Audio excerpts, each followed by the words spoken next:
Hey Libra, I'm back with your card, so let's get started. The underlying theme or the overarching energy for this month is the Star card upright. This is a hopeful card.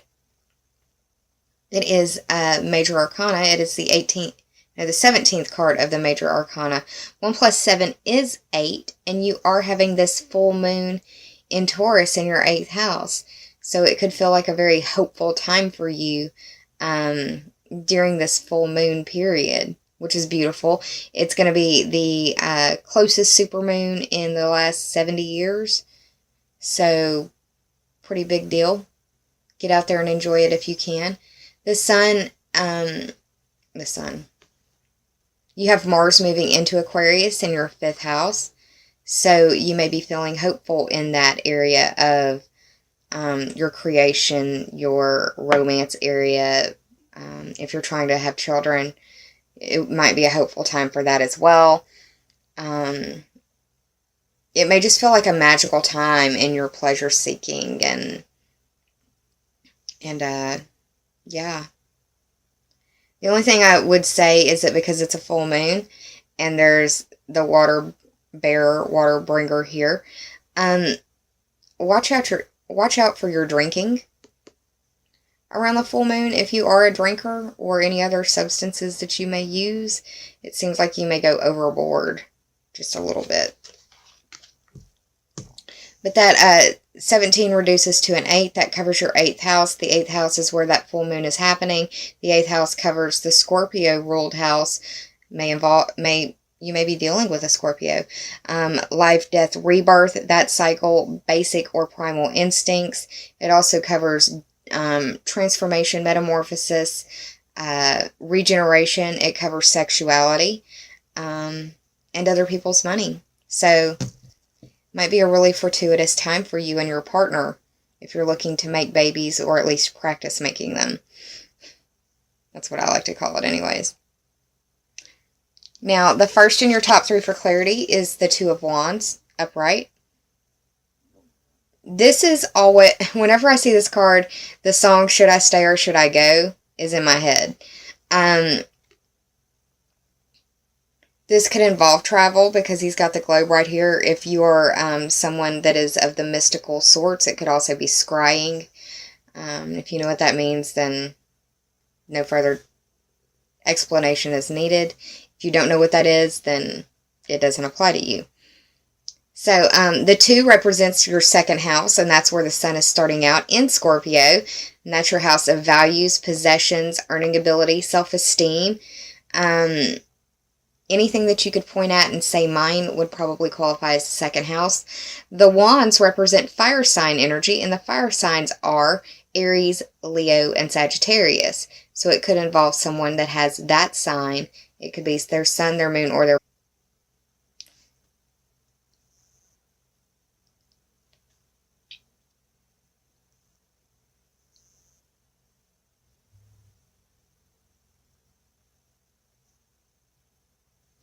For some of you, it may be that this full moon illuminate, and I'm looking at this because of the rest of the cards. And I'll show them to you. But the feeling that I got while looking at what I've said so far is that it could be that you or your partner is possibly being found out where they've been talking to somebody else or interacting with somebody else.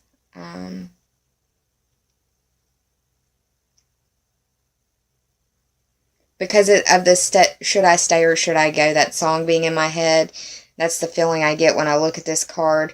It being with your values, your possessions. I mean, relationships, you don't own people, but my boyfriend, my girlfriend, my fiance, my wife, my husband, my child, my dog. You get what I'm saying. It applies. The 2nd card is the Page of Swords upright, and this is someone who is a truth seeker.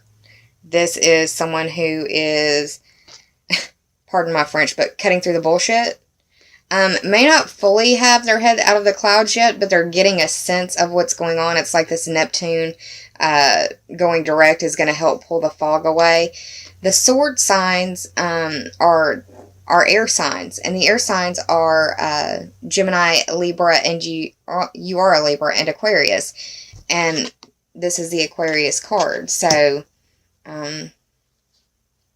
could be involving you, could be involving someone else, or it could be involving someone wanting to know the truth of a situation and asking you, or you asking someone about it.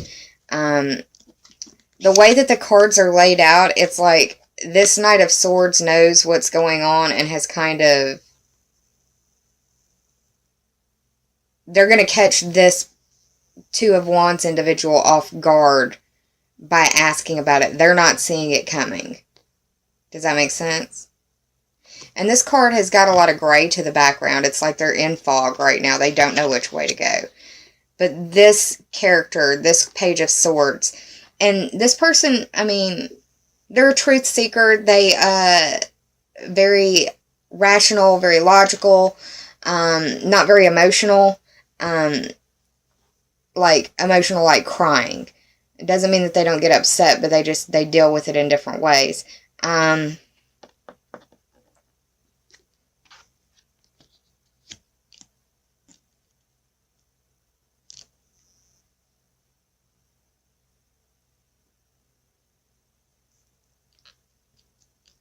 Or it possibly being an argument about somebody thinking somebody's cheating. I'm getting a lot of that this month for the full moon portion. It's like you're finding the hidden treasure, and truth is a treasure. Now, the truth can hurt too, but it's like finding out things being illuminated, things coming to the surface, things becoming clearer, you know? And you can kind of see in the illustration of this card that he's kind of got clouds and fog all in the background. He's in the forefront, but, you know, this cloud being up next to his head represents there still being not total clarity.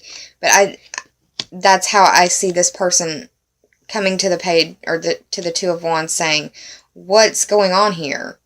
That's literally what I'm seeing play out in front of these three cards. It's like things are going great. Somebody decide, you know, yeah, this could just apply for one person, and I'm sorry if that's the case, but I've got to bring it out, because that's what I'm feeling. It's like you go out around the full moon, and there's a lot of drinking, and either something is said or something is done, and it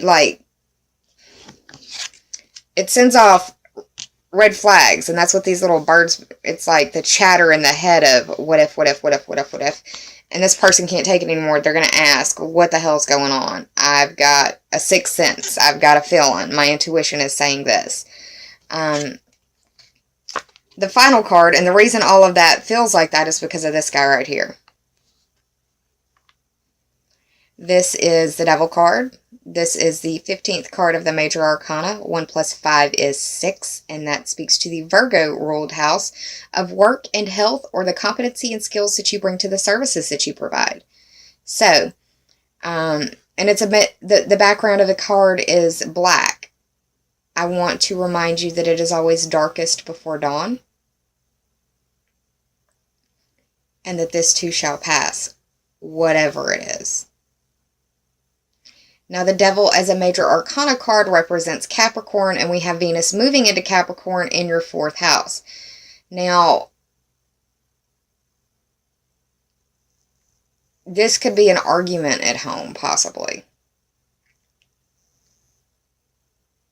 Dealing with this situation I've been talking about, which is why I've said that's what I really see it as.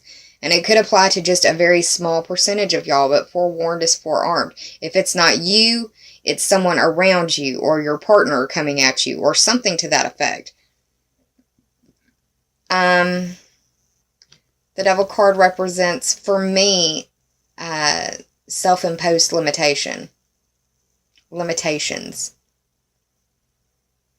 It also represents addiction for me. Like the things that you are chained to, the things that you're bound to, the things that you feel like you can't escape. I can't because ... Insert this guy right here.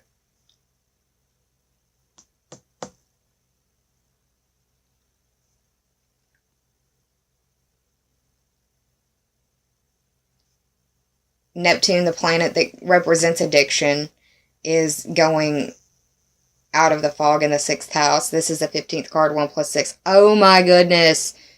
Yeah. Things are going to become clearer about what your addictions have been, or what the addictions of the people around you have been. The devil is most certainly in the details as well.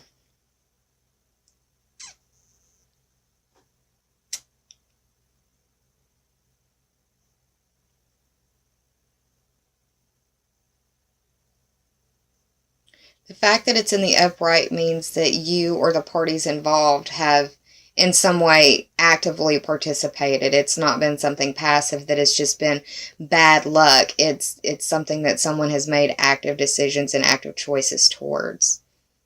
If it was in the reverse, I wouldn't feel so strongly about that. But yeah,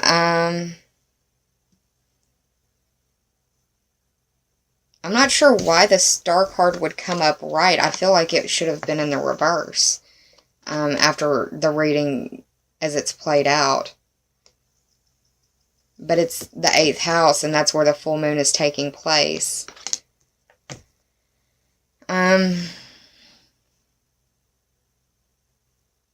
You may be inspired around the full moon. That may be what it is. You may be inspired to come clean. If it's not you, then it's somebody around you, to come clean about what's been going on and where things have not been on the up and up.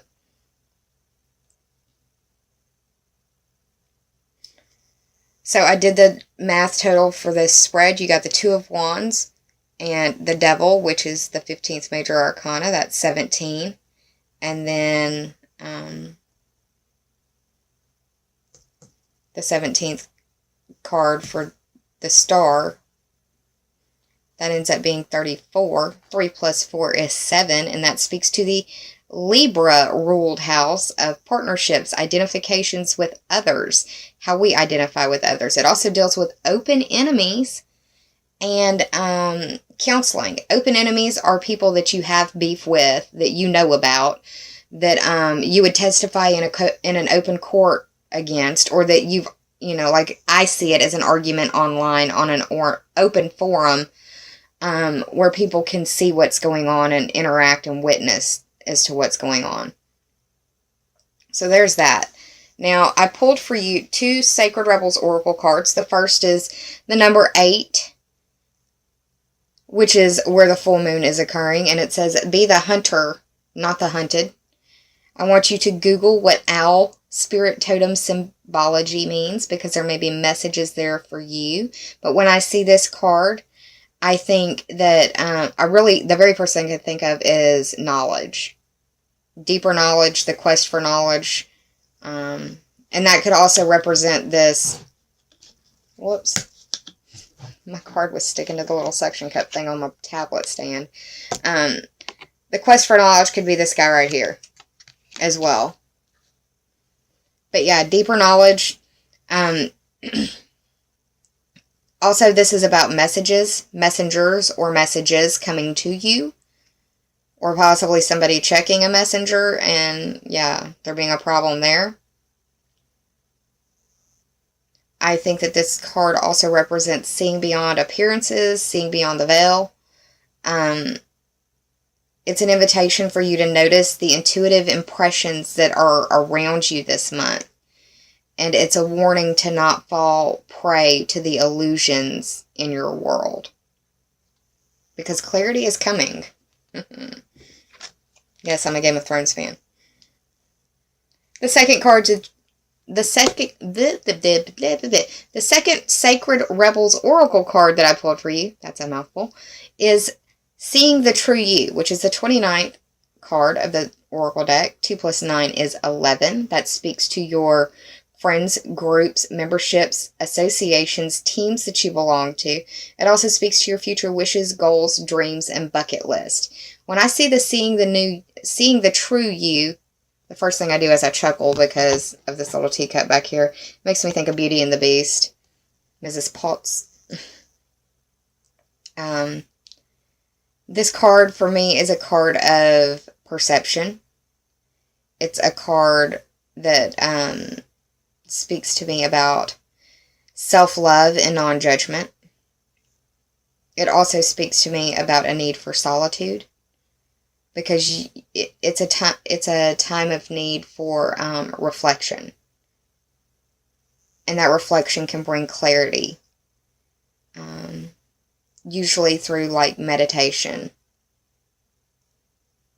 But embrace solitude. Don't be afraid of it. That meditation, that reflection is going to bring recognition to the situation and help bring the clarity that you're seeking. That's coming as well. I pulled 2 Healing and Meditation Oracle Day cards, and solitude showed up, and so did prayer. Let's talk about prayer first. Prayer doesn't necessarily have to be based in religion. It can just be thanksgiving. It can be gratitude. It can be appreciation.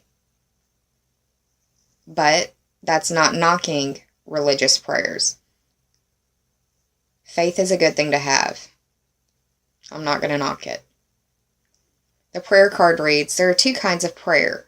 One is noble and selfless. The other is driven by the desire for self-gratification. Noble prayer invites surrender, intimacy, and absorption into an ideal that is greater than ourselves. Consider the following, Libra. I embrace humility in preparation for prayer. I am willing to admit my faults and mistakes. May I be granted absolution from the wrongs that I have inflicted upon others. And may those people for whom I pray for be granted health and happiness.